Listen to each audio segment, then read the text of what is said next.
Assalamualaikum warahmatullahi wabarakatuh, teman-teman. Jumpa lagi di channel Nara Sawiji. Apa kabar teman-teman? Semoga dalam keadaan selalu baik-baik saja ya teman-teman.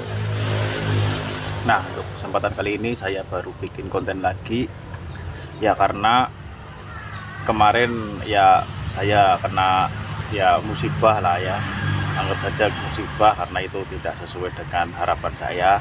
Dan kemarin lele saya itu terkena penyakit yang cukup parah. Jadi nanti saya akan bahas di konten itu sendiri ya. Jadi yang untuk konten kali ini saya akan membahas tentang karantina, bagaimana cara saya melakukan karantina terhadap ikan lele yang terkena penyakit yang cukup parah. Jadi penyakit ikan lele itu kan macam-macam ya, ada yang menggantung, penyakit kuning, dan yang ini nih yang parah ya, penyakit yang merah-merah gitu loh, merah-merah kulitnya. Cuma dia indikasinya cuma menurunnya nafsu makan.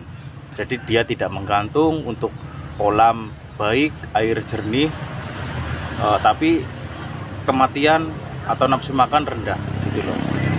Jadi kemarin saya ingin cerita sedikit ya. Jadi untuk 3 hari yang lalu sebelum karantina, memang ikan lele saya nafsu makannya turun. Dan terus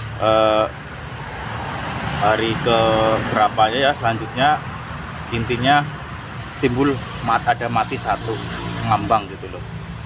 Nah biasanya kalau ada ikan lele mati satu ngambang, pasti kalau lele yang sehat pasti itu dikeroyok dan itu pasti akan habis dimakan. Tapi ini bertahan sampai pagi sampai sore masih ngambang seperti itu, dan nafsu makan ikan lelenya turun. Nah maka dari itu saya mulai curiga nih. Nah alhasil saya kuras total semuanya ya, ternyata bener di dasar kolam itu sudah banyak yang mati kayak gitu ya, yang lemes kayak gitu, terus pada merah-merah kayak gitu. Nah tanpa pikir panjang, ini penyakit yang cukup bahaya, nggak, obatnya cukup susah, makanya saya langsung karantina. Nah dan bagaimana cara karantina saya? Ya seperti biasa lah, kalau saya apapun penyakitnya, yang dilakukan adalah lakukan ganti air dan kurangi padat tebar jika itu lelenya terlalu padat. Namun kalau lelenya nggak terlalu padat, masih kepadatannya masih ideal, cukup ganti air dengan air bersih. Nah hal itu yang sudah saya lakukan, yaitu mengganti air kolam lele. Namun gantinya pun juga nggak total, tetap ada nyisain beberapa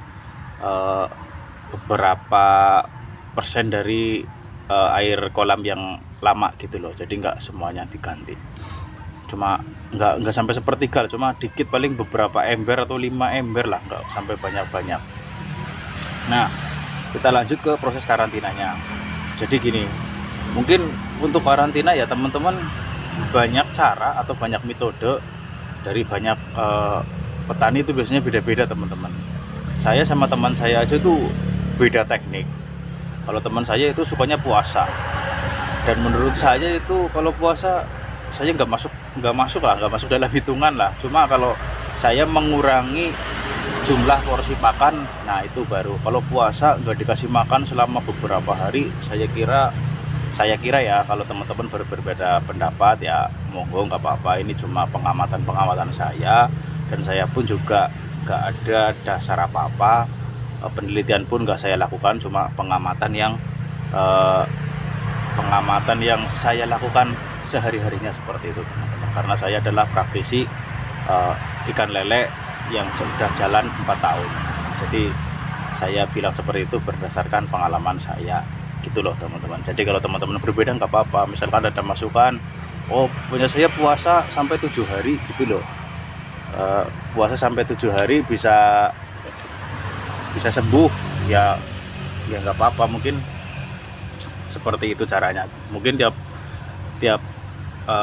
daerah juga beda-beda ya teman-teman. Seperti ya punya saya lah, satu daerah juga beda cara gitu loh, tergantung gimana mentor awalnya. Kalau saya sih nggak punya mentor, cuma ada sih beberapa, cuma ini saya suka modifikasi sendiri. Jadi nggak 100% percaya sama mentor gitu loh. Nah, kita lanjut lagi ya. Nah, tadi sudah ya diganti air ya kalau nggak salah, ganti air cuma nggak total, cuma air lamanya juga jangan terlalu banyak, paling dikasih 5 ember atau 4 ember supaya tetap ada unsur-unsur air yang dulu lah, kasarannya seperti itu cara berpikirnya. Nah, selanjutnya untuk pemberian pakan teman-teman, jadi saya logikanya seperti ini. Jadi kalau ikan sakit seperti sama seperti kita manusia, kalau manusia sakit itu pasti kan larinya ke rumah sakit. Nah, di rumah sakit itu tentu berbeda dengan di lingkungan rumah kita. Di situ tempatnya harus lebih diperhatikan dan makanannya pun harus diperhatikan. Nah, maka dari itu di sini saya tidak melakukan puasa full. Jadi tetap yang namanya sakit pasti nafsu makannya turun, otomatis lelenya nggak usah disuruh puasa pun dia nggak mau makan, kalau menurut saya seperti itu. Nah, di kolam itu kan nggak semuanya ada lele yang sakit, pasti ada beberapa lele yang sehat. Nah, lele yang sehat itu jika ikut puasa nanti kasihan, dia akan terdampak dari yang sakit. Jadi yang pikiran saya ya, yang sehat nanti jadi sakit. Kalau logikanya kalau sakit malah disuruh puasa kan tambah sakit biasanya ya teman-teman. Justru kalau yang berpuasa itu bagi yang sehat, kalau menurut saya sih itu. Kalau teman-teman berbeda nggak apa-apa lah, silahkan seperti itu adalah pemikiran saya. Jadi kalau lele sakit kita jangan puasa, justru kita sebisa mungkin beri makanan yang bergizi, kita beri vitamin atau probiotik. Nah, selanjutnya pemilihan pakan ya. Jadi karantina itu pertama ya, saya ulangi, penggantian air, kondisikan lingkungan bersih. Tadinya mungkin airnya sudah terkontaminasi atau apa nggak tahu, kita harus bersihkan. Yang kedua, porsi makan harus lebih diatur, jangan sampai ada pakan-pakan yang ngambang. Jika nafsu makannya masih rendah, nggak usah terlalu banyak. Nah, yang selanjutnya pakan tuh harus dibibis teman-teman. Jadi kalau lele sehat sih nggak apa-apa ya, kita ambil dari karung langsung tebarin ke kolam itu nggak apa-apa. Tapi ini kalau lagi sakit seperti ini harus diperhatikan lagi. Jadi harus dibibis supaya mudah dicerna oleh ikan lele itu sendiri. Jadi biasanya kan kalau kita sakit gitu kan, biasa makannya yang lunak-lunak lah, kayak roti, bubur. Nah, mungkin itu saya terapkan di ikan lele saya. Jadi makanannya tuh harus bisa dicerna seperti itu, karena saya baca sumber dari penyakit itu adalah yang pertama adalah lingkungan, yang kedua makanan gitu loh teman-teman. Nah, itu proses karantina. Nah, selanjutnya kita tunggu teman-teman, kita pantau terus. Ini karantina saya sudah mencapai 3 hari. Memang tiap harinya pasti ada yang mati, cuma dari jumlah itu selalu berkurang. Pertama ada 20, 15 hari selanjutnya sekarang udah mulai dikit ada yang mati, cuma 5 ekor ya, alhamdulillah. Berarti ada progres yang baik dari proses itu sendiri. Nah, kalau yang mati-mati itu segera disingkirkan dari kolam itu, jangan dibiarkan lama-lama di situ, nanti kolamnya akan jadi nggak bagus atau nggak steril. Nah, kira-kira seperti itu ya teman-teman proses karantinanya, karantina ikan lele.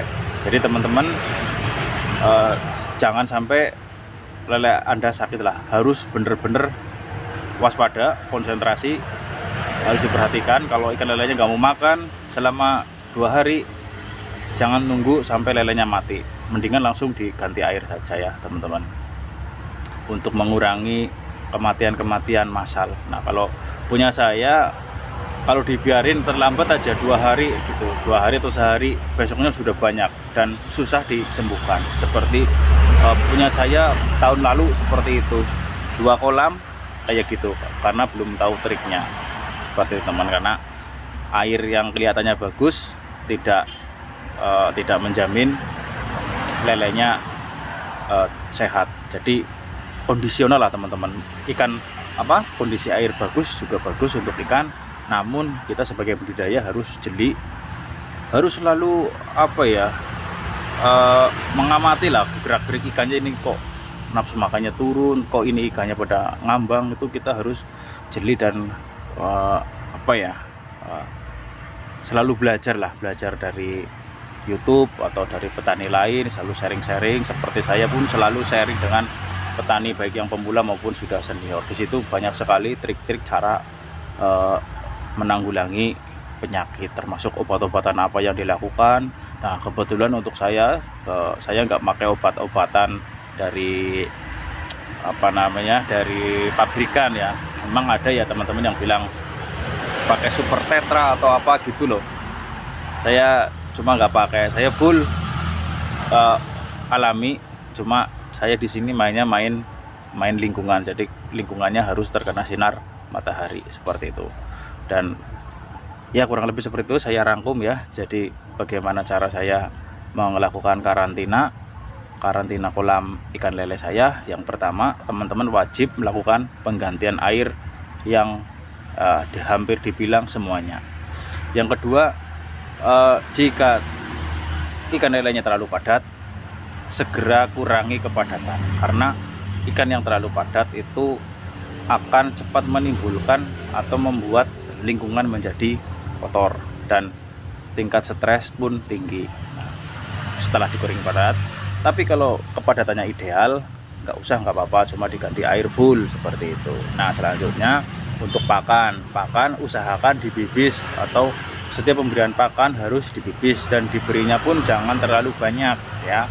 Mungkin ya teman-teman bisa lihat sendirilah, ketika nafsu makannya sudah mulai baik ya sedikit ditambahi. Cuma kalau sudah mulai makannya turun, nafsu makannya turun, ya jangan banyak-banyak, percuma nggak dimakan, pemborosan gitu loh teman-teman. Nah, selanjutnya kita pantau, kita tunggu sampai kalau saya ya 5 hari nggak ada perbaikan, misalnya mati-mati terus, ya udah kita pasrah. Karena gimana ya, makhluk hidup sih teman-teman, susah. Tapi biasanya ya dengan cara seperti itu ada perubahan lah. Jadi bisa lebih baik seperti saya. Alhamdulillah mulai berkurang, cuma terus ada yang mati, tapi nggak apa-apa, itu resiko dari budidaya ikan lele itu sendiri. Ya seperti itulah teman-teman, suka dukanya. Nggak semuanya kita cerita tentang keuntungan atau gimana, tapi ini pahitnya juga seperti ini gitu ya teman-teman. Jadi yang ingin budidaya harus benar-benar diperhatikan. Ini resikonya seperti ini, kematian seperti ini. Apalagi lele saya itu kematiannya yang sekilo isi 12 kan lumayan, itu mati 10 aja hampir sekilo gitu loh. Sekilo kalau dijual 18-20 ribu, kalau 5 kilo kan sudah kita rugi 100 ribu. Tapi nggak apa-apa teman-teman, itu adalah ya resiko, pasti nanti ada hikmahnya di balik ini. Tetap semangat yang ingin berbudidaya, tetap belajar dimanapun sama siapapun. Jangan mengira bahwa budidaya berisik banget.